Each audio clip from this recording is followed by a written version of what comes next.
Empezamos una nueva edición de Café Mercosur, este espacio en el que nos proponemos analizar la realidad de los países de la región con un foco en los aspectos jurídicos. Bueno, aquí estamos en otro encuentro sin Osvaldo, con aviso justificado. ¿Qué tal, Marcela? ¿Cómo te va? ¿Cómo estás? ¿Qué tal, Rami? Bien, acá estamos con un nuevo invitado, con un invitado de la casa, un compañerazo, ¿no? Que ya vamos a presentar, ¿te parece, Rami? Ahora mismo, vamos, ya le damos la bienvenida entonces, Marcela.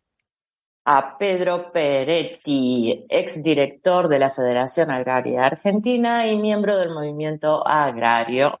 ¿Qué tal, Pedro? ¿Cómo estás?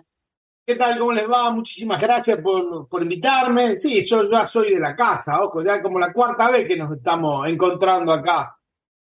Es verdad. Afortunadamente.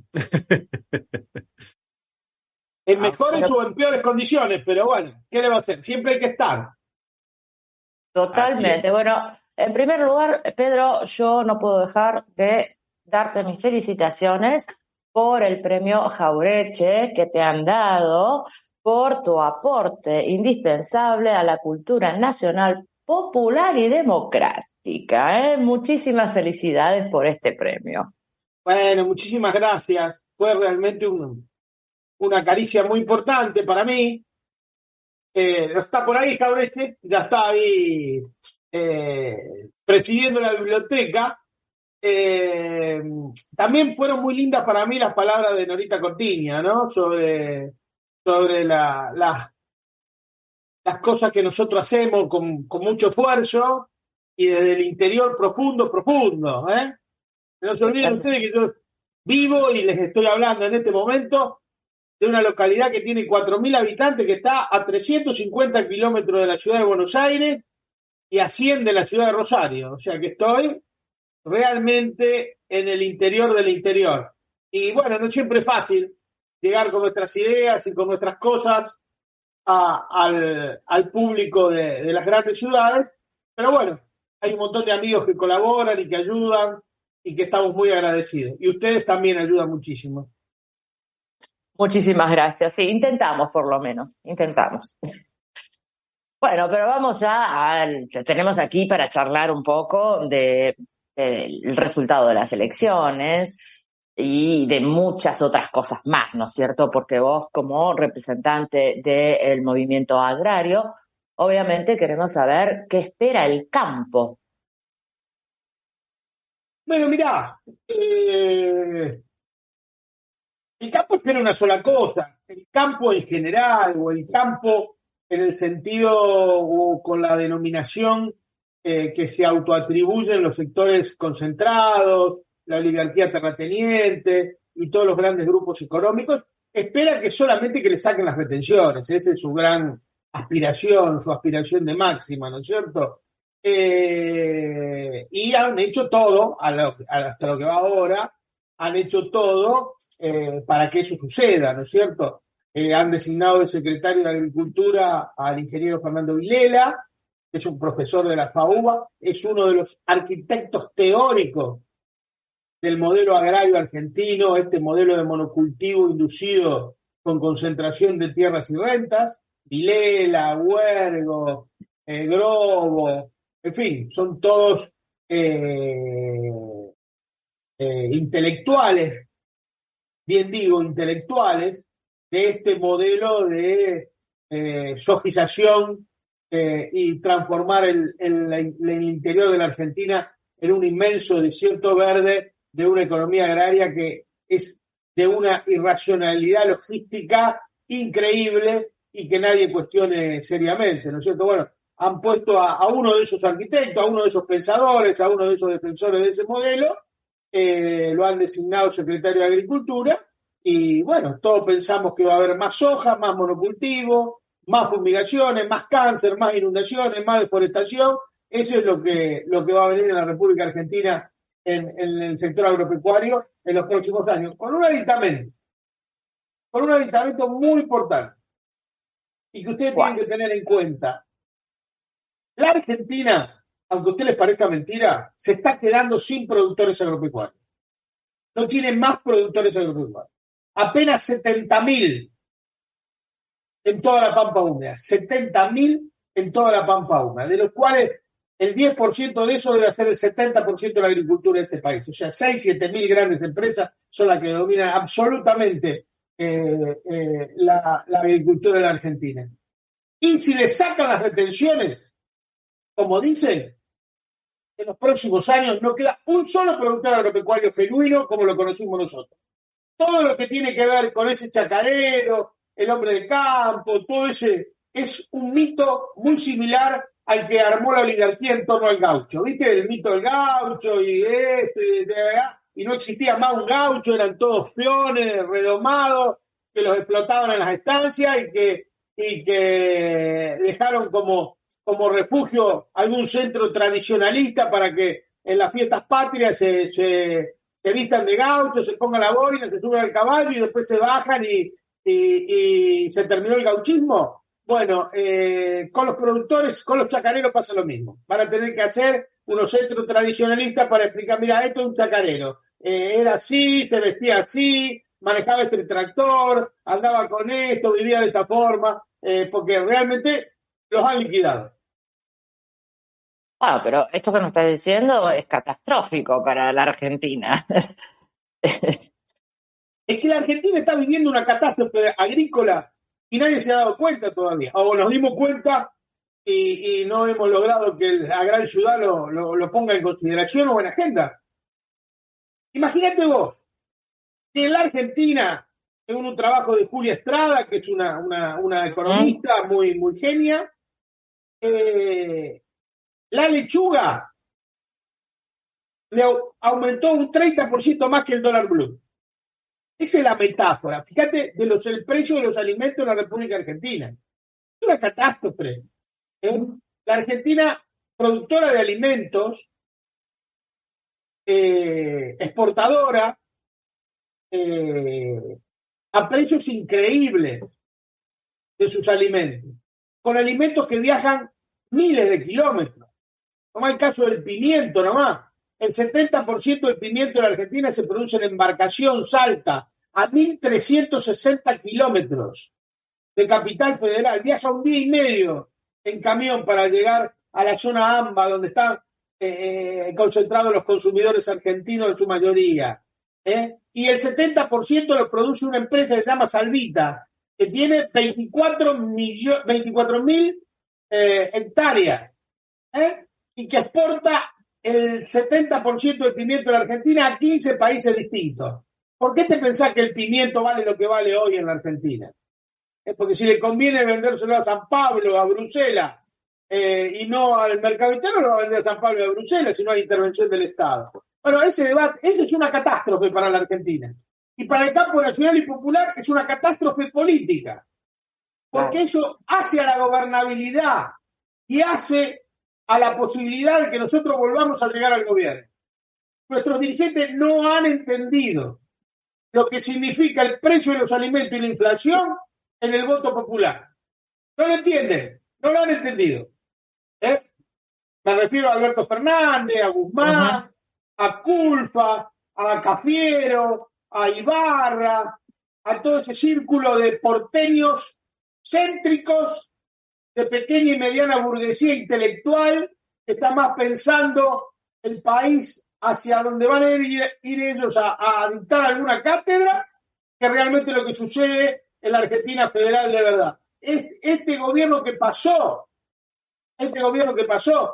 es un gobierno absolutamente frondicista, totalmente frondicista.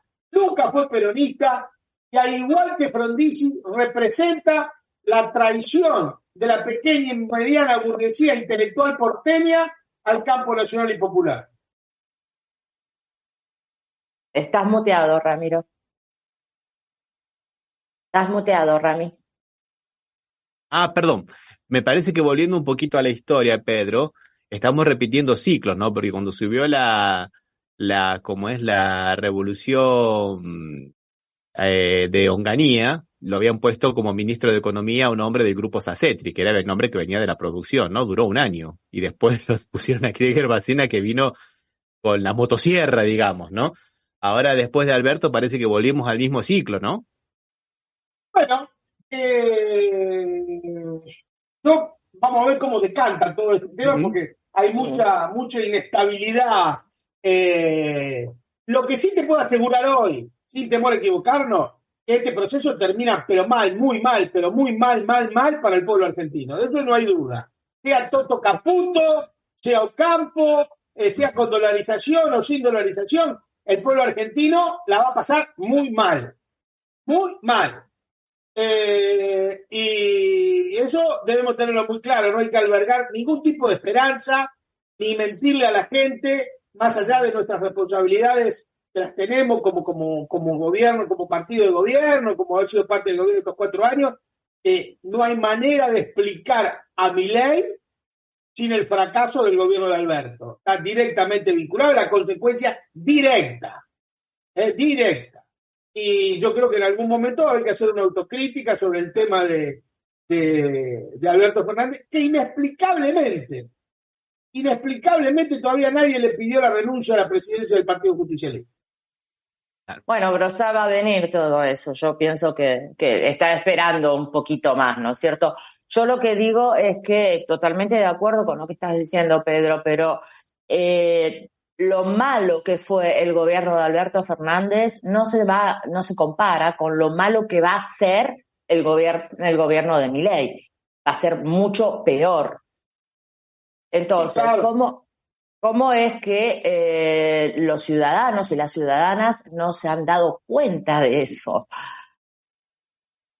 Porque mirá, hay un porcentaje de gente muy grande que votó con mucha bronca. Sí. Que votó con el tema, yo veo acá en el pueblo. Uh-huh. Después de haber hecho una gestión extraordinaria, el municipio, el intendente revalidó su título, pero se jugó muy fuerte a que Massa ganara, proviene él del kirchnerismo, hay una inversión muy fuerte, generación de trabajo, generación de empleo, y la gente votó a Milei. ¿Y por qué la gente votó a Milei? ¿Y quién votó a Milei? Yo cuando antes de votar, después a la noche me fui al programa de Víctor Hugo, a acompañar a Víctor Hugo en el programa, y que uno los conoce todo el mundo acá, pasé a votar y miré todos los fiscales que había de la Libertad Avanza. Me llamaron 2 cosas la atención. Primero, que estaban todos los fiscales. Segundo, los jóvenes que eran. Y tercero, los pobres que eran. Uno conoce las familias. Eran todos chicos, de clase media baja, muy jóvenes, con situación laboral irregular, haciendo gente que hacía changa, chicas, la jefa de la fiscal es una chica que cuida a chicos en forma así sin encontrar un empleo. Digo, había mucha bronca de ese tipo al cual la inflación le pega de lleno, ¿me entendés? Porque acá hay una cosa muy importante.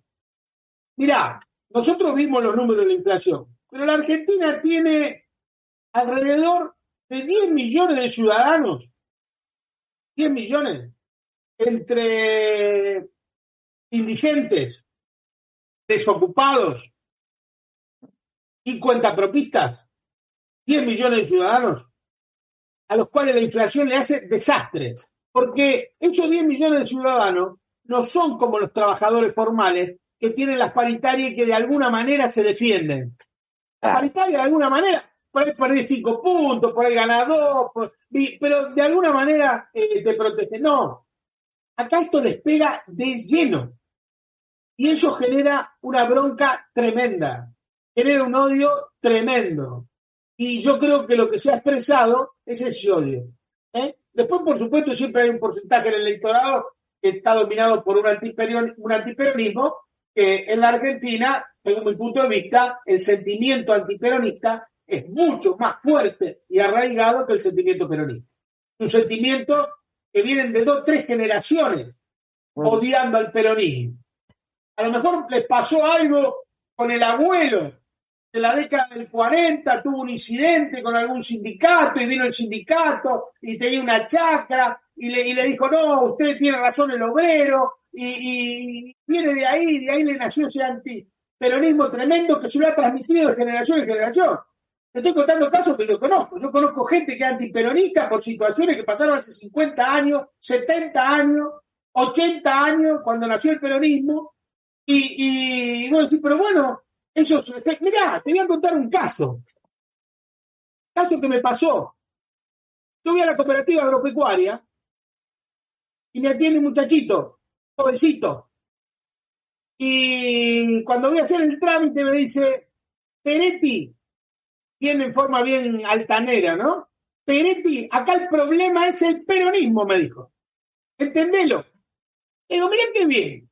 Digo, yo conozco a tu abuelo, conocí a tu abuelo, a tu papá y te conozco a vos. 3 generaciones. El peronismo te dio la jubilación que vas a tener vos, te dio el aguinaldo, y te dio la indemnización. Y además le regaló el campo a tu papá, que es el campo que tenés vos. Entonces, ¿cuál es el problema? Fíjate vos hasta qué punto nos discutieron y nos inculcaron un sentido común. Ahí fallamos nosotros, el debate ideológico, la discusión de la historia, el contar otro relato, el hablar con la gente. No, ahí tuvimos nosotros muy mal y nos ganaron ese lateral y por ahí nos metieron todos los goles. Sí, concuerdo con vos totalmente. Ahora sale a la luz, ¿no? Que cómo fue una maniobra burda, ¿no? De supuestamente una actriz ahí que se decía que era la planera, que se hizo viral y que decía que cobraba y que no trabajaba. Y después sale votando a Milei, hacía campaña para Milei. Y yo digo, bueno, está bien, ellos tienen todas las armas, ¿no? Pero ¿qué pasó de este lado que no hubo un contrarrelato, ¿no? O sea, mucha gente seguramente veía esos videos que eran, además, muy burdos. O sea, uno con un poquito digamos, no digo de picardía, pero como decía Cristina, de mirar de dónde viene, ya era tan burdo que decía, bueno, esto es falso, se nota que... Pero a la mayoría de la gente eso no le hace sentido. Digamos, la mayoría de la gente ve y cree ese tipo de cosas, como mucha gente cree en la inteligencia artificial que estaba Massa, digamos, tomando cocaína.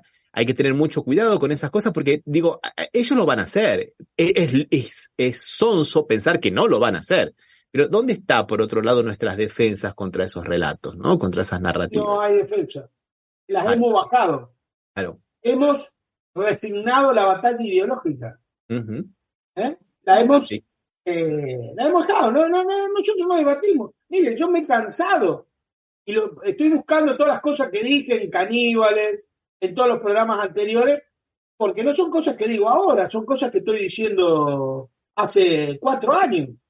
Estaba viendo un video en donde yo le digo, bueno, muchachos, quejándome porque se tomaba una resolución en el Ministerio de Agricultura, y en vez de salir a defender y explicarle a la gente, se toma esto, por lo otro, no, se escondían. Después me llamaban los medios a mí, que estaba a 500 kilómetros de la capital federal, que ni sabía, pero era una cosa increíble la declinación del espíritu de discutir con la derecha. La declinación del espíritu de discutir por la derecha. No tenían ganas, le daban miedo, se escondían. Desde el primer momento fue así, desde el primer momento. Ese espíritu y esa gente que llegó hasta acá acompañándonos con el voto es el resultado de la acción evangelizadora, por decirlo de alguna manera, de Cristina, que fue la única que dio el debate ideológico durante su gobierno y después del gobierno, y espadió y peleó, y bueno, pero el resto, mutis por el foro. Pedro, yo te comento una cosa que está ocurriendo acá en Brasil, que también tampoco sale mucho a la luz, también es una cosa que está más dentro del ámbito de lo académico, que tiene que ver con la producción, pero también tiene que ver con este contexto geopolítico en el cual, digamos, hay un grupo de inversores, ¿no? De grupos de inversores que se están metiendo en toda Latinoamérica y en el mundo entero están, ¿no? Están en el mundo entero, ¿no? Uno de los grupos, BlackRock, parece que compradas 40% de las tierras fértiles de Ucrania, por nada más ni nada menos, pero están en todos lados. Y acá esos grupos están presionando muy fuerte en Brasil porque han invertido tanto en la minería como también en la agricultura. Entonces invierten que para poder maximizar la rentabilidad están, digamos, exigiendo a las empresas en las cuales ellos tienen participación que no cumplan las leyes forestales, que no cumplan las leyes medioambientales y que el agro cada vez expanda más la frontera en detrimento de los territorios, digamos, protegidos de los pueblos originarios y que saquen agua de las napas subterráneas del famoso acuífero Guaraní para hacer el riego artificial. Y eso va generando un gran problema porque, digamos, la alimentación, primero la producción de minerales es una commodity primaria que es necesaria para traer dólares, pero deja un desastre ambiental muy, pero muy grande en épocas normales, sin hablar de los desastres como el de Mariana que hubo, ¿no? O el de Brumadinho, que dejaron muertes y zonas terriblemente devastadas. Pero esto de la frontera también del agronegocio, que se ha metido en el agronegocio, también es muy complicado porque estamos pensando nosotros mucho en Macri y Milei, ¿no? Pero Macri y Milei, digamos, son los porteros del gran capital, ¿no? O sea, los fondos de inversiones que están por detrás de ellos, me parece que pueden ser el gran problema. Y principalmente para eso que estabas comentando de una transformación, digamos, del agro argentino, que va a dejar, que puede llegar a ser simplemente una empresa de commodity de las multinacionales, de los grupos de inversión. No sé, ¿hay algo de eso en Argentina también?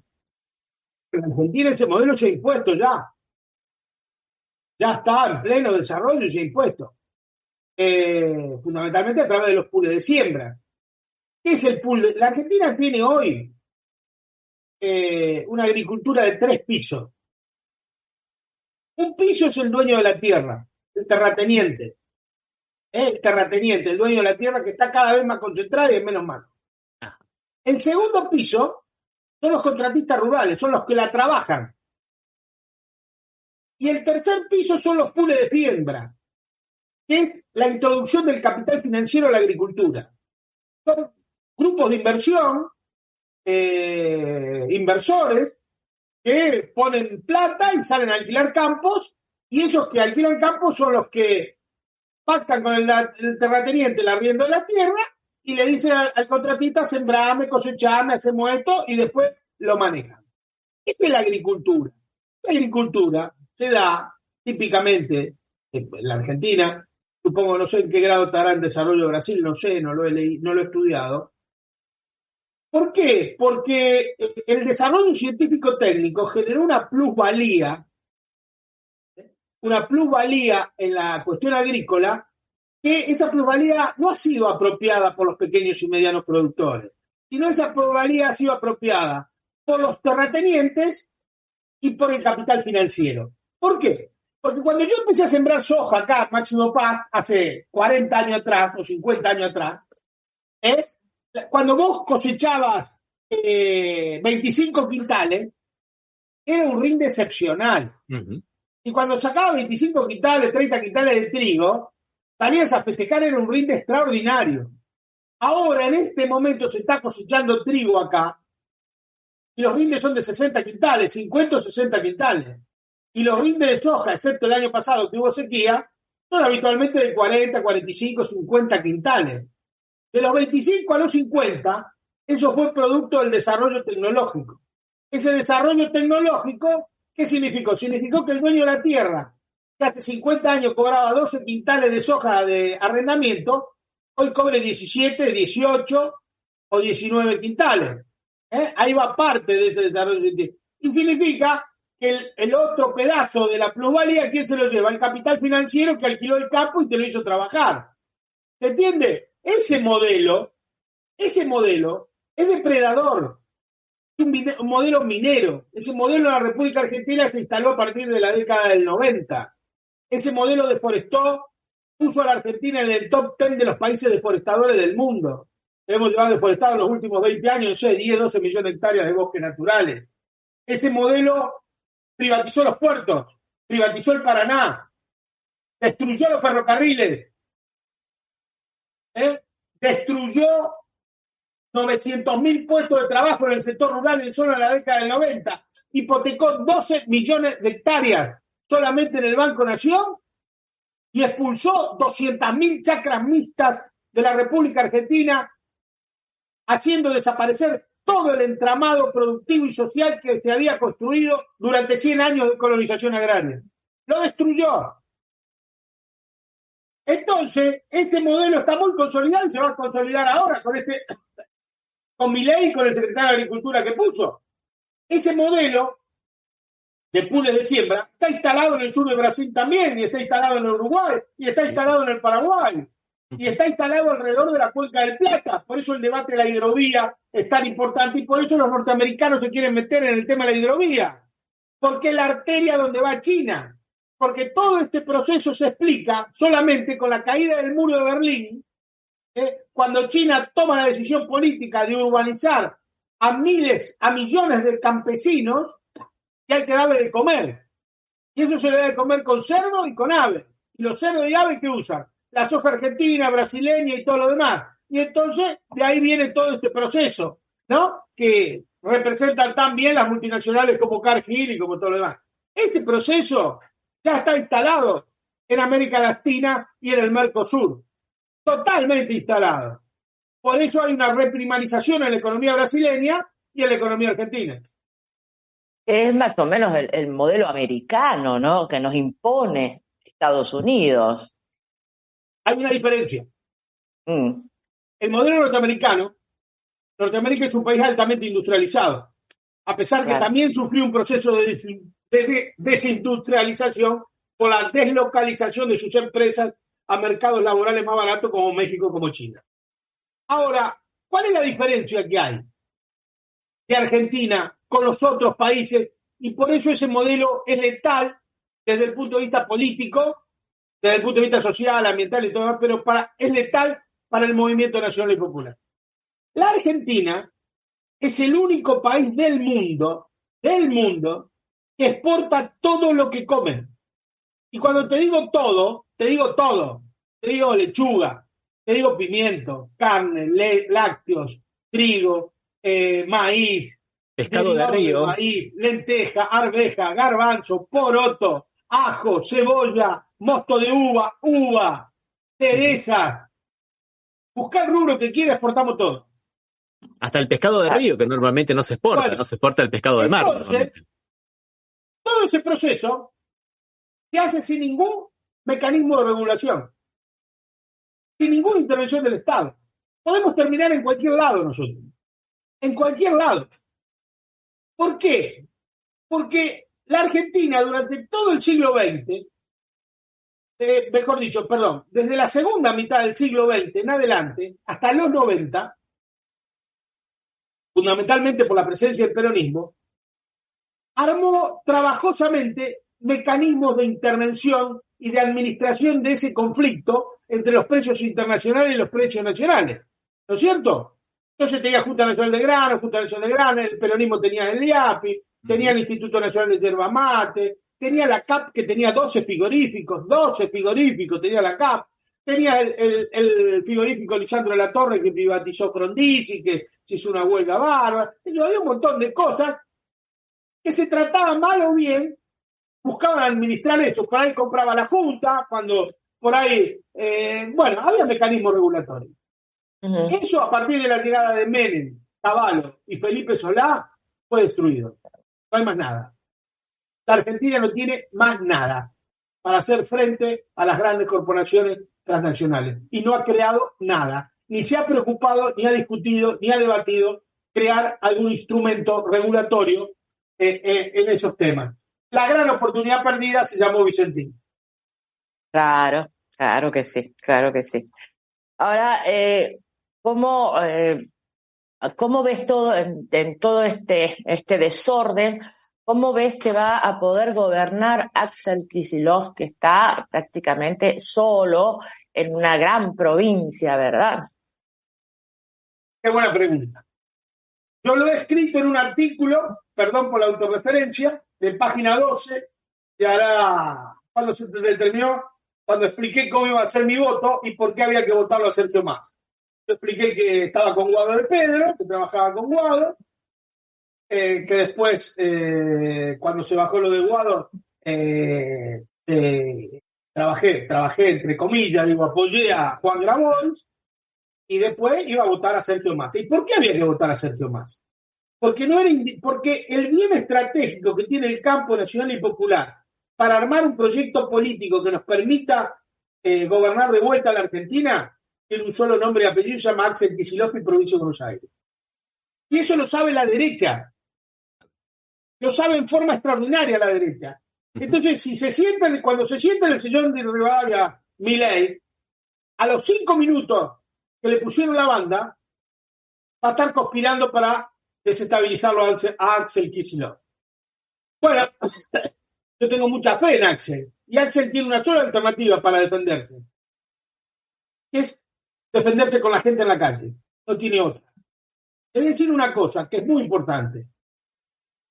La provincia de Buenos Aires es una provincia absolutamente dependiente del Poder Central, producto de los puntos de coparticipación que se dio en la época de Alfonsín, el gobernador Armendáriz, para hacer un arreglo político que necesitaba, no me acuerdo por qué ley fue que necesitaba sacar. Entonces Buenos Aires se dio punto de su coparticipación para trasladársela a otras provincias. Y entonces quedó siempre dependiente de los aportes del Tesoro Nacional. O sea, dependiente de la lapicera del presidente, dependiente de la voluntad política del presidente. ¿No? ¿Se entiende? Sí. Entonces, imagínate vos, si vos tenés que aumentar los sueldos, tenés que hacer esto, tenés que pagar otro y no te manda la plata, ¿cuánto van a demorar en desestabilizar? Por eso es tan importante que Axel tome la delantera, que Axel se ponga al frente de la discusión y que se defienda con la gente en la calle. ¿Eso qué significa? Significa que una gran marcha al obelisco, encabezada por él y por todos los intendentes del conurbano que tienen que pagar sueldo y que tienen que hacerse cárcel de la crisis social, va a ser un elemento que deberá ser tenido en cuenta por el futuro presidente y por todos los que hacen política en este país.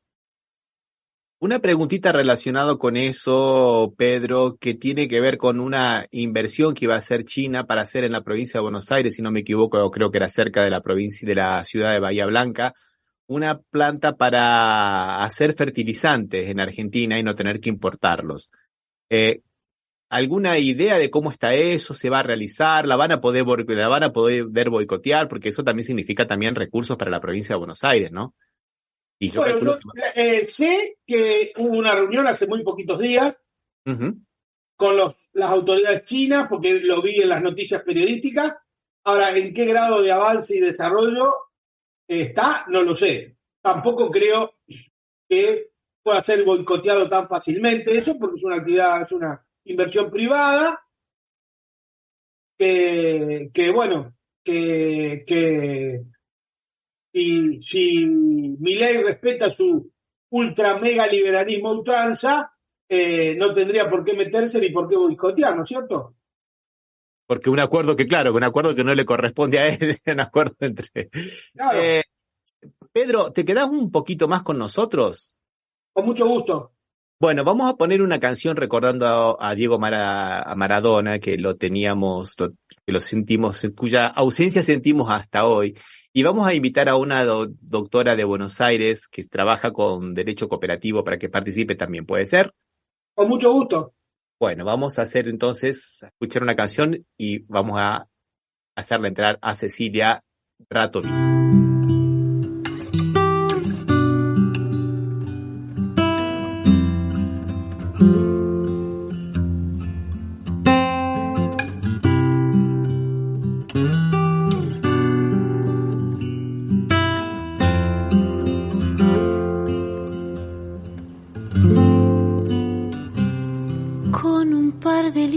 Crotos, esperando por el bondi,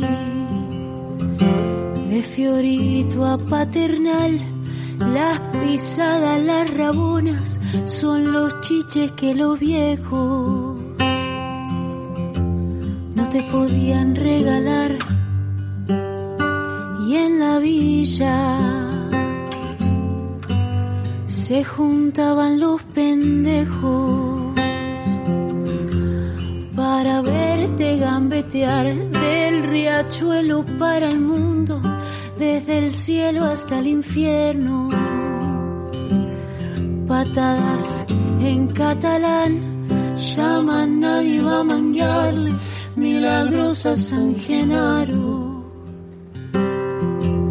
porque entrabas a jugar y se juntaron el jet set y la camorra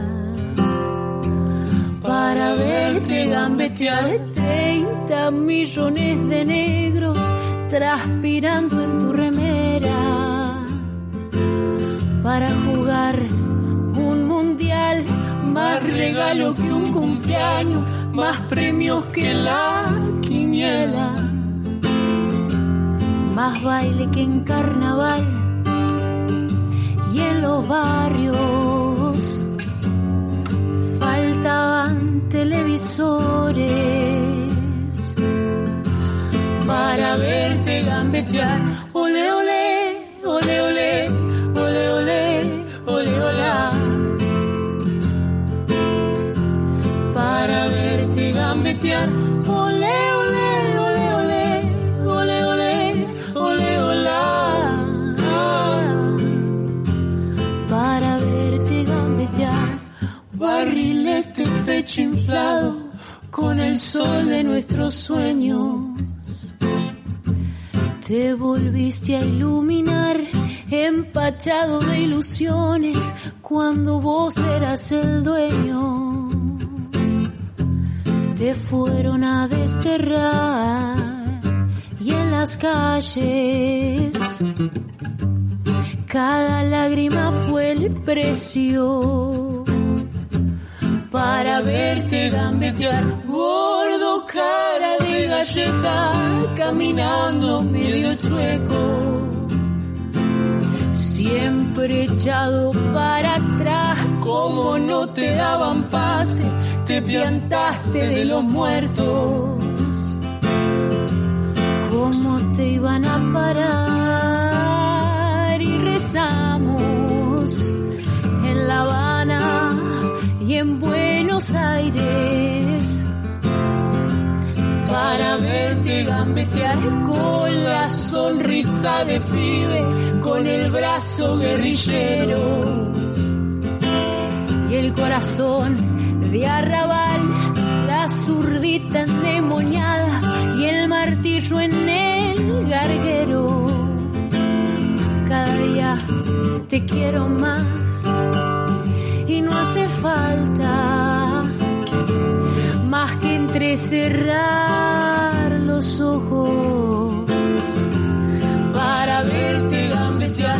Ole, ole, ole, ole, ole, ole, ole, olá.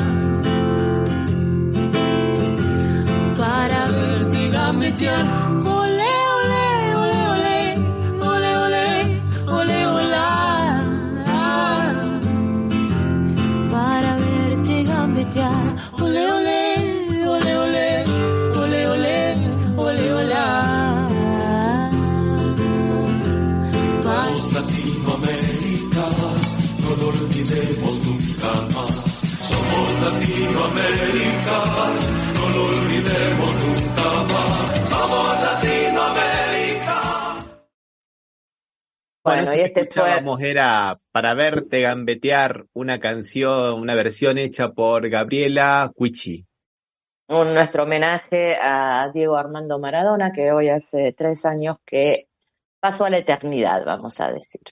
Vamos a presentar a nuestra compañera Cecilia Ratovicius, asesora en cooperativa de trabajo, diplomada en gestión, dirección de pymes en la Universidad de Quilmes. ¿Qué tal, Cecilia? ¿Cómo estás?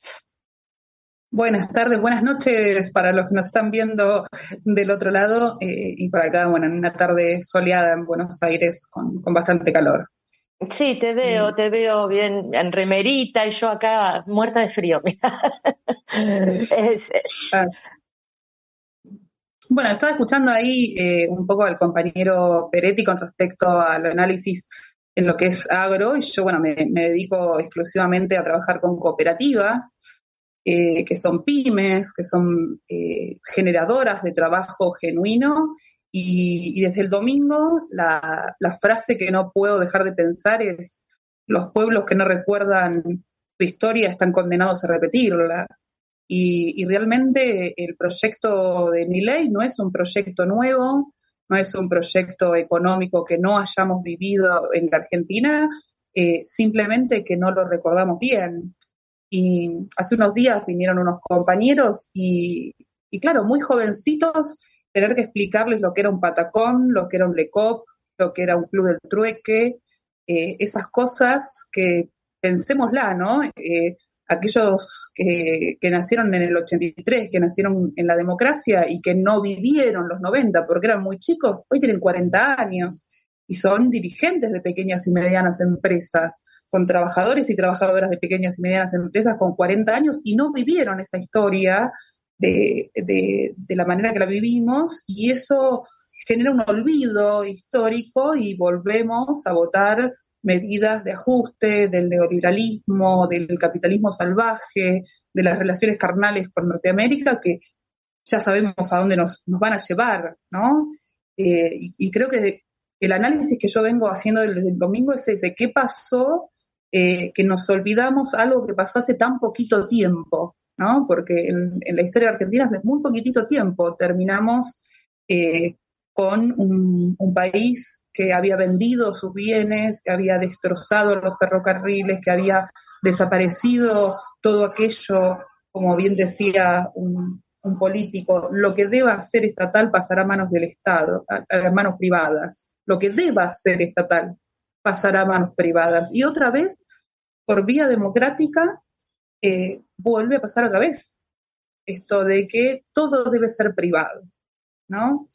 De ahí hay un grave problema en nosotros, en cómo transmitimos esa historia a aquellos pibes, porque se habla mucho de los chicos de 17, 16, 18, no, bueno, pero de los 35 y de 40 tampoco vivieron lo que era no saber llegar a fin de mes, que te pagaran la mitad del sueldo a principio de mes y la otra mitad a mediados de mes, no lo vivieron.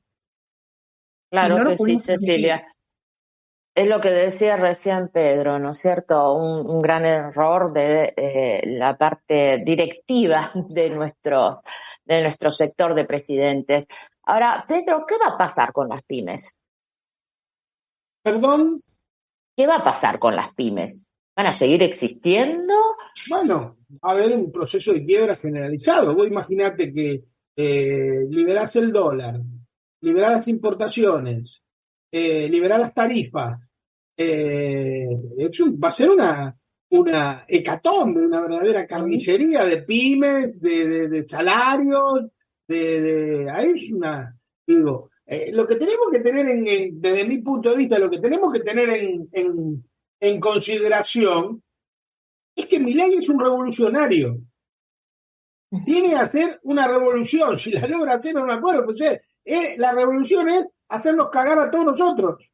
Esta es una verdadera revolución de derecha. Digo, viene a destruir el salario, a destruir la moneda, a destruir todos los mecanismos. Dice que la justicia social es una mierda, o sea, no sé por dónde la miré. Dice cosas disruptivas, de derecha revolucionaria, extrema. ¿Me entendés? Bueno, ¿cuánto demorará eso en ponerse a la práctica? ¿Lo logrará? Depende mucho del pueblo argentino. Depende muchísimo del grado de organización y de resistencia que ofrezcamos nosotros y que sepamos interpretar que el campo nacional y popular necesita un recambio generacional de dirigentes y necesita poner ¿cómo explicarlo? Poner en órbita, poner en acción, modernizar algunas cuestiones que tienen que ver con ideas que desde mi punto de vista son centrales discutir de vuelta. Así que bueno, yo creo que en ese sentido tengo una gran esperanza en Axel, en Guado, en todos esos compañeros, que siempre les digo lo mismo. Les ruego, les imploro, les pido que no se peleen entre ellos. Totalmente, totalmente. Cecilia, ¿crees que los compañeros que tienen pymes van a salir a la calle? ¿Están dispuestos a salir a la calle? En lo que respecta a las cooperativas de trabajo, que es mi fuerte dentro del movimiento de pequeñas y medianas empresas, hay como una suerte de hay que esperar, hay que ver qué pasa, porque muchas están descreídas de no va a hacer todo lo que dijo, no va a poder hacer lo que dijo, ¿no? Y están a la espera, salvo las del rubro construcción. Las cooperativas del rubro construcción, obra pública, ya están en alerta. Ya empezó a suceder algo insólito, que es antes de que asuma Milei, que empiecen a parar las obras, por lo que dijo en una entrevista en un programa de televisión, que paren las obras y que el Estado empiece a reclamar la devolución de los anticipos financieros y la retención de certificados. La obra pública funciona a través de certificados de avance de obra y que no se estén asegurando los certificados de octubre, de noviembre. Siempre hay un desfasaje en la obra pública y en los pagos, y las cooperativas saben que esos certificados quizás no los cobren. Estamos hablando de un hombre que dijo que no hay plata para los aguinaldos, por lo cual lo que ya se trabajó, entonces ya está empezando a haber un parate. Y la obra pública, sabemos todos, es dinamizadora de todos los países del mundo, ¿cierto? Y el frenar la obra pública a cero de esta manera, lo que genera es automáticamente un perjuicio para miles de trabajadores y todos los trabajadores secundarios, ¿no es cierto? En las pequeñas y medianas empresas, que no son aquellas que hacen las rutas provinciales, sino que hacen pequeñas obras de pequeña escala, compran en la ferretería del barrio, compran en el corralón del barrio, del pueblo, porque no tienen una infraestructura para comprar en masa. Entonces, automáticamente, cuando se frena la obra pública, inclusive de las pequeñas empresas, empieza toda una cadena hacia abajo que es muy rápida. A diferencia de otros rubros, quizás, que lo ven más complicado, todo lo que tenga que ver con cultura, saben las pequeñas y medianas empresas dedicadas a la cultura que va a ser complicado, la gastronomía va a ser complicado, pero automáticamente construcción es un rubro que está en alerta y que están muy, muy preocupados en estas medidas que parece ser que las va a tomar de verdad. Sí, que las va a tomar de verdad. Y eso que estás diciendo, Cecilia, yo quiero también asociarlo un poco con lo que había dicho Pedro anteriormente, porque seguramente cuando empiecen a verse los efectos de estas medidas y empiece a verse en la calle esa falta de dinero y todo eso, ellos van a devolver con el viejo relato de que están pagando la fiesta del gobierno anterior, ¿no? Y en lo que estábamos charlando con Pedro de que pareciera que no hay una oposición a ese relato, ¿no? Pero es interesante también lo que decía Pedro recién, de que no nos peleemos entre nosotros y que seamos estratégicos a la hora de comunicar, aunque sea por lo poco que podemos comunicar, el poco alcance que nosotros podamos tener, porque ellos están afiladísimos con ese tema. Hoy sacaron la noticia de que Scioli sería el secretario de Turismo, después sale la desmentida, y nos van a tener así, nos van a tener inclusive queriendo apuntar el dedo contra traidores, que no son tan traidores, contra contra aquellos, y creo que nosotros tenemos que tener, no sé si iba para ese lado, Pedro, una mirada estratégica con relación a los compañeros para no pelearnos entre nosotros, porque dentro del arte de la guerra es vencer al enemigo, pero además de vencerlo, lo principal es dividirlo, ¿no? Bueno, sí. Coincido con esa mirada, Ramiro. Yo creo que es vital frenar las internas y consolidar un polo de oposición que desde mi punto de vista tiene que ser en torno a Axel, porque hay que preservar ese bien tan preciado que es la provincia de Buenos Aires. Es clave y tiene que ser el trampolín que nos permita volver a gobernar la Argentina.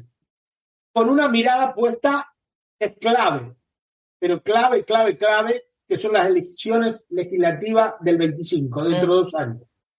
Es fundamental que nosotros armemos una estrategia que al final sean las elecciones del 25. Y en el camino nos sumemos a todas las luchas de los compañeros en defensa de las empresas públicas, en defensa de la fuente de trabajo, del salario, de todas las conquistas que nosotros tenemos. Pero siempre con la mirada puesta en que tenemos que ganar las elecciones legislativas del 25. Porque es clave esa instancia electoral. No hay que subestimar las elecciones. Nosotros, la izquierda, los sectores progresistas, siempre subestimamos el tema electoral. Eso es electoralista. No. Las elecciones son clave. Las elecciones son las que te permiten acceder al gobierno, y si tenés que acceder al gobierno para tomar medidas en favor de los sectores populares, de las pymes, de las cooperativas que dice la compañía. Y la única manera de llegar al gobierno es que te voten. Y para que te voten tenés que ser creíble. Y para ser creíble tenés que ser transparente. Nosotros debemos recuperar el concepto de transparencia, que fue un valor histórico de la izquierda y del campo nacional y popular, y que no lo tomamos. La transparencia es fundamental para que te crean. La transparencia es a la credibilidad lo que el no robar es a la honradez. Representa lo mismo. Entonces, digo, tengamos en cuenta eso, chicos, porque a Kicillof le fue bien, entre otras cosas, porque tiene una gestión absolutamente transparente y eficiente. Transparente y eficiente. Totalmente. Lo único que le encontraron fue un Insaurralde que de pronto ni era cosa de corrupción, que se fue, y ni era de su espacio político. Pero... Nadie puede... Está bien. Pero además, que vos tengas un episodio de corrupción, claro, nadie significa... El problema es cómo te plantás frente al episodio de corrupción. Claro. No les claro, porque vos tenés 20.000 funcionarios, ¿cómo puede garantizar que los 20.000 ninguno haya ningún Insaurralde? Es imposible. Siempre se tenés. El problema es cómo te plantás. Claro. Y cómo te plantás frente a la calumnia y a la injuria, que son dos instrumentos que la derecha usa mucho para hacer política. Te voy a recomendar un librito sobre ese tema. Muy interesante. Que escribió Rafael Bielsa y Pedro Peretti. Sobre el uso. ¡Ay, lo tiene! Muy bien, compañero.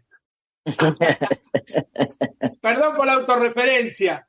Muy bueno. Está muy bueno. Está marcado todo. Bueno, nosotros ¿cómo se llama el libro? Ahí. Lawfare. Se llama Lawfare, la guerra judicial mediática. Nosotros tratamos de explicar ahí el uso de la calumnia y la injuria como parte del lawfare y como parte de la política, y cómo se usó históricamente, haciendo una historia. Lo que se dijo de Juan B. Justo, lo que se dijo de Nicolás Repeto, lo que se dijo de Fidel Castro, y cómo enfrentaron ellos la calumnia. Ahí hay una lección de estos próceres para el campo nacional y popular, que nosotros nunca le dimos bola. Sí, Cecilia, vas a comentar algo. Sí, retomando ahí lo que hablaba Pedro con respecto a la importancia de lo electoral, coincido completamente, pero quedan 2 años enteros donde la resistencia en la calle va a ser difícil. Ya nos llaman los orcos, ya no somos la grasa militante, sino que somos directamente los orcos, y este llamado a que el mismo pueblo votante de Milei sea el que salga a defender las medidas de ajuste que va a realizar el gobierno entrante es preocupante, creo que tenemos que cuidarnos entre todos y todas, y la unidad, ¿no? Salir a defender, como decía el compañero, los medios públicos, aunque yo no sea parte de los medios públicos, a defender las empresas del Estado, aunque yo no sea parte de las empresas del Estado, porque después van a venir por mí, ¿no? Esta gran frase, ¿no? Primero vinieron por ellos y no hice nada. Bueno, no hagamos eso de sectorizar la lucha y marchar porque marcha la CGT y después la CTA y después los movimientos piquet. No, tenemos que estar unidos, porque esta vez no van a ser gases lacrimógenos y balas de goma como fue en la época del macrismo. Esta vez van con balas de verdad. Y ahí los muertos los ponemos siempre nosotros. No pongamos muertos esta vez. Cuidémonos entre todos y todas para que no haya ningún muerto en la resistencia al avance de este neoliberalismo. Cecilia, Pedro, yo estoy fuera de Argentina, voy 1 o 2 veces por año a visitar a la familia, pero yo quiero exponer una idea para que ustedes me digan si es así o no. En el 2016, cuando de alguna manera se organizó la resistencia contra Macri, se hizo mucho pensando en lo perdido, ¿no? Los años de Cristina, los 12 años de la recuperación de los derechos y que Cristina se fue con una plaza llena el día 9 de diciembre. Y ahora me parece que hay que tener un poco más de fuerza y de claridad militante porque no podemos, digamos, resistir por lo que se perdió. Porque como decías vos, Cecilia, y como decía Pedro, mucha gente ni sabe lo que ocurría en el 2010, por ejemplo. Me parece que ahora habría que tratar de pensar en la estrategia de tratar de pensar en lo futuro, en hablar de futuro, no tanto de recuperar un pasado, sino también de plantear un futuro mejor que el presente. No sé, es lo que uno ve desde afuera. Yo por lo menos es lo que veo desde afuera. ¿Qué les parece a ustedes que están allí en Argentina? A ver, la compañera. Creo esto, bueno, que decía un poco al principio, ¿no? ¿A dónde nos conduce el modelo neoliberal y la dolarización? Nosotros ya lo sabemos y me parece que hay que militar en los sectores que no lo tienen en claro, que tienen esta fe sin sentido y creen sin sentido. Hay que militar mucho cuáles son las consecuencias económicas en la vida cotidiana que va a traer todo esto y los años que se tarda en reconstruir. Por un año de gobierno neoliberal se calcula 5 o 6 años que se tarda en recuperar lo perdido. Entonces lo que tenemos hoy, poco, malo, con una inflación impresionante, que podríamos hacer otro capítulo que tiene que ver con qué pasaron en estos últimos 4 años, la gente medianamente come, medianamente tiene un empleo, medianamente puede subsistir y se van a caer. Entonces me parece que un poco lo que hay que hacer es trabajar en eso, ¿no? Trabajar en, bueno, llevar a la realidad qué significa dolarizar, qué significa la apertura de importaciones, qué significa el capitalismo salvaje, educar un poco. Y esto que vos decías, Ramiro, con respecto a la añoranza de los tiempos pasados, creo que esta vez nos sentimos un poco más huérfanos, por lo menos lo personal. Creo que cuando Cristina se fue con esa plaza gigante y nos dio la tarea de resistir, sabíamos que estaba por ahí Cristina. Hoy Cristina hace rato que está dando señales de jugar desde otro lugar en la política.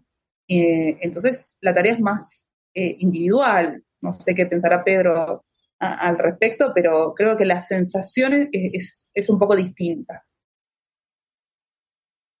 No, coincido con Cecilia. Yo creo que sí, nosotros tenemos que volver a hacer política, por supuesto nunca la vamos a dejar, pero yo ya he salido a recorrer el país, ya tengo algunos eventos para ir, pero diciendo la verdad, nada más que la verdad, no escondiendo que nos equivocamos con Alberto, fue un error, fue un fracaso ese gobierno, ¿qué le va a hacer? La pifiamos, como la han pifiado tantas veces, tantas en la historia de la humanidad, no salió como queríamos, realmente no contábamos con la ingratitud, con la traición, llamarlo como quieran, de Alberto Fernández. Digo, hay que plantear en el marco de lo que decía Cecilia, me parece muy importante el tema de cuidarnos, que tengamos mucho cuidado cómo salimos a la calle, que no salgamos a tontas y a locas, porque esta derecha está ansiosa de meter balas. Entonces, desde ese punto de vista, me parece de que es importante que recuperemos la estructura del Partido Justicialista. Yo creo que Axel tiene que ser presidente del Partido Justicialista, y desde ahí monitorear una política que tiene que ser necesariamente federal. Tenemos que abandonar el porteño-centrismo definitivamente. Nos ha hecho mucho daño esa mirada porteña del PJ porteño que ha gobernado estos 4 años sin haber ganado hace 40, que no gana una elección, y gobernó los últimos 4, puso el 9 de cada 10 funcionarios, eran de ahí. Me parece que, bueno, son cuestiones que tienen que ver con la actualización doctrinaria que tenemos que hacer, siempre defendiendo los mismos intereses.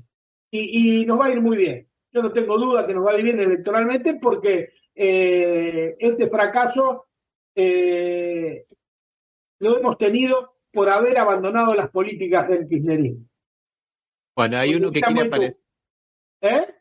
No, hay uno que quiere aparecer en el programa también, parece, ahí atrás. Sí, me roba cámara. él. No lo vi. No lo viste, ya lo vas a ver, se va a subir otra vez, a ver. Tenemos algunos comentarios aquí. Tenemos a Antonioni que nos dice desde Brasil, Milei es fascista y el fascismo invadió América del Sur. Sales dice, bueno, si hay alguna duda sobre cómo seguir, sobre todo esto de cómo seguir cuando estabas hablando, Cecilia, miren para lo que ocurrió en Brasil en los últimos 6 años.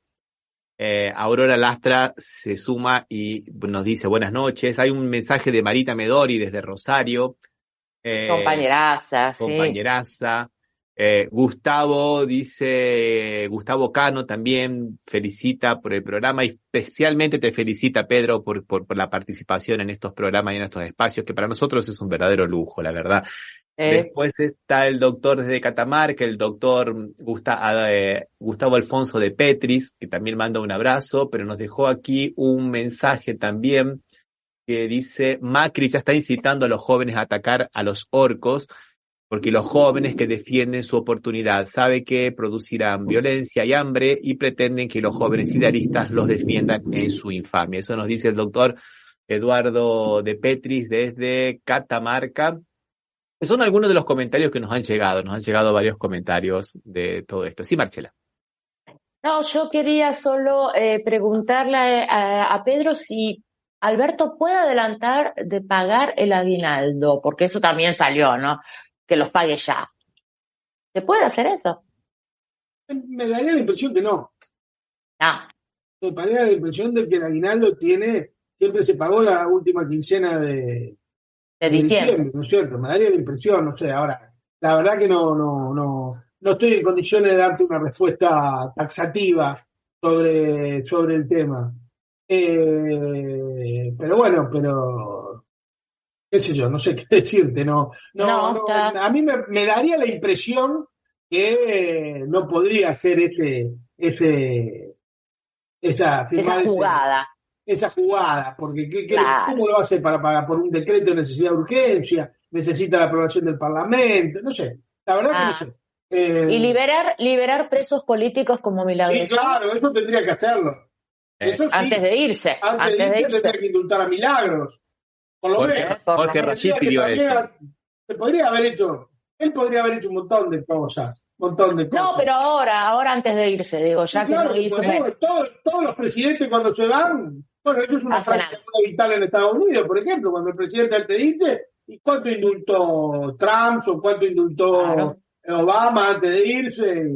Bueno, podría indultarla tranquilamente a Milagro, no sé. A Milagro. No, lo que estoy viendo que está haciendo es allanándole el camino geopolítico a los grupos de siempre, porque parece que la obra de la reconversión del gasoducto del norte, que supuestamente iba a servir para llevarle gas a Bolivia y de ahí a Brasil, parece que ahora quedó, digamos, paralizada, que cuando venga el próximo gobierno decida si va a mandar el gas de Vaca Muerta por los barcos a Europa o si va a hacer la reconversión para tratar de tener una alianza estratégica energética con Brasil, ¿no?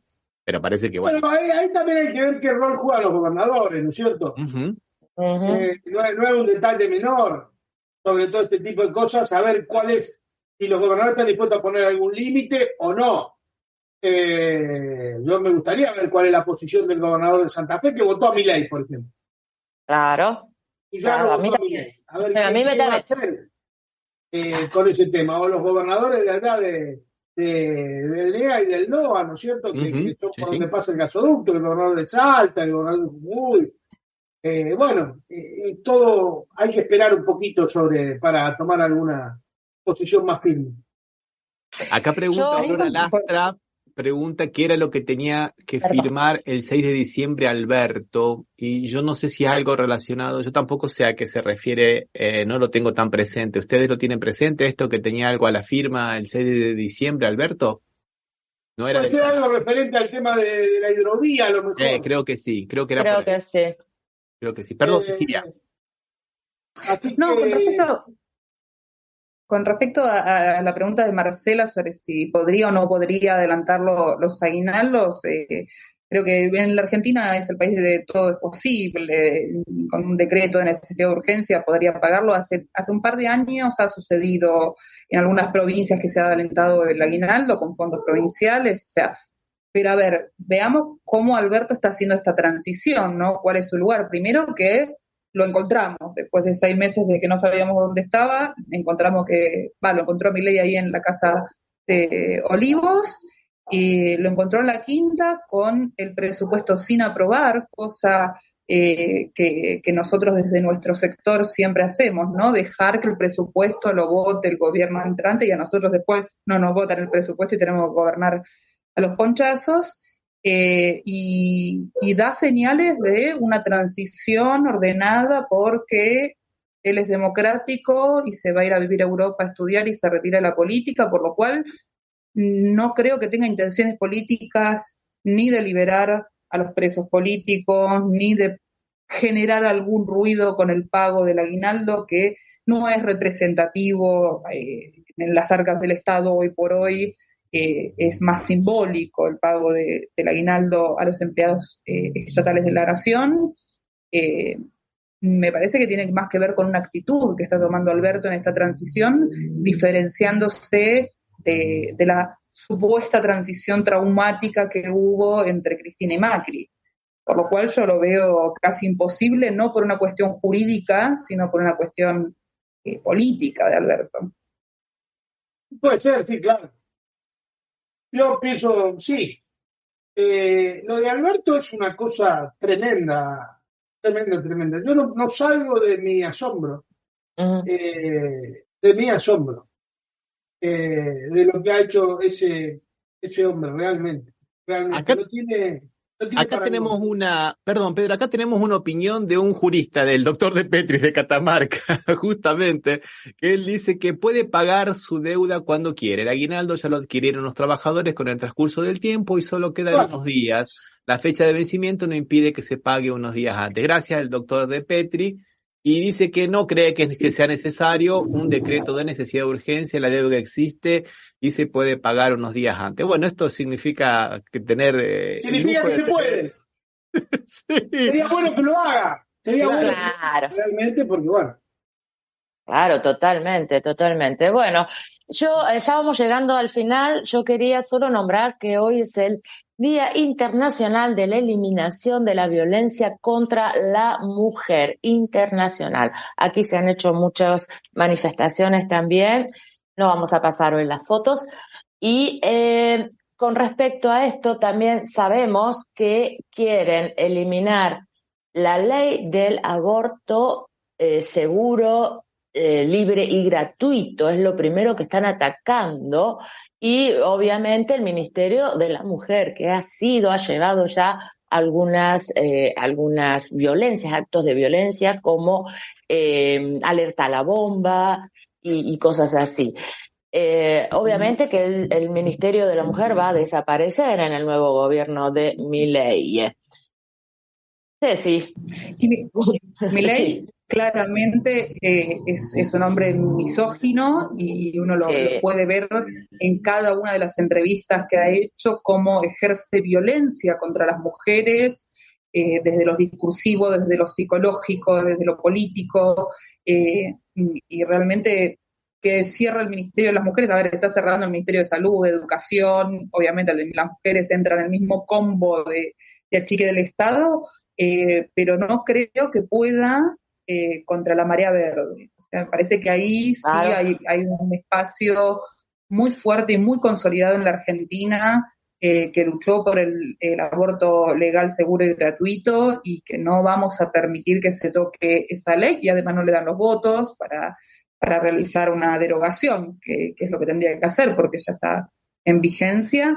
Lo que sí es preocupante es lo que haga en términos de la ESI, de la educación sexual integral, cuál va a ser la bajada de línea a los ministerios provinciales y a la Secretaría de Educación con respecto a cómo implementarla, ¿no? Ahí vamos a tener que estar desde los feminismos muy atentos y atentas a ver cómo se implementa la ESI en la época. Por ejemplo, que en el día de ayer una joven maestra, por su orientación sexual, la molieron a palo y nadie dijo absolutamente nada en el ómnibus. O, por ejemplo, que jóvenes, adolescentes, digamos, de una escuela secundaria en La Boca, estuvieran planeando violaciones masivas contra los que ellos llaman feminazi. Eso ya lo hemos vivido aquí en Brasil, ya lo hemos vivido, ha sido muy, pero muy duro. Y bueno, hay que estar muy atentos con eso. Y como decía muy bien Pedro y como decías muy bien vos también, Ceci, a cuidarnos entre nosotros, ¿no? A tratar de crear los mecanismos de contención y de ayuda, ¿no? Porque eso también me parece que, por un lado, lo que venga del gobierno, pero por otro lado, lo que habilite ese paraguas, digamos, misógino, para abajo, ¿no? Para la base. ¿No, Pedro? Sí, señor, eso que vos decís es muy cierto, ¿no? Eso habilita una microviolencia. Uno la ve, yo la veo, la sufro en las redes, estaba mirando recién, he hecho un posteo recién, tengo un ataque de troll brutal diciéndome cualquier barbaridad. Y la veo también en la calle, cuando voy, yo vivo en un lugar medio hostil para nuestras ideas, no vivo precisamente en un lugar donde seamos mayoría, pero eso habilita mucho realmente y abre puertas a una caja de Pandora muy difícil y que en la Argentina ha tenido consecuencias muy trágicas. Por eso es tan importante que nos cuidemos entre todos y que nuestras protestas sean masivas, pacíficas e irreprochables en cuanto a sus objetivos. Así que, bueno, yo les dejo un abrazo, queridos amigos. Cecilia, ha sido un gusto conocerte. No, el gusto es mío. Ramiro y Marcela, muchísimas gracias por estas invitaciones. Espero que se repita, que haya Por supuesto. quinta. Claro, claro. Muchísimas gracias, compañero, y salud y cosecha para todos y todas. Muchísimas gracias a vos, Pedro. Un honor. Bueno, gracias, Marcela y Ramiro, por hacer este encuentro con Pedro, un orgullo. Realmente me pongo nerviosa de estar en el mismo programa con Pedro, pero les mando un saludo enorme desde acá de Argentina y también cuando quieran a disposición. Excelente. Bueno, yo creo que hubo muchas cosas, perdón, Rami, hubo muchas cosas que quedaron por decir, Ceci, de tu parte, pero cuando quieras, las puertas de Batuque y de Café están siempre abiertas para los compañeros. No, te queremos agradecer mucho también, Ceci, por tu participación.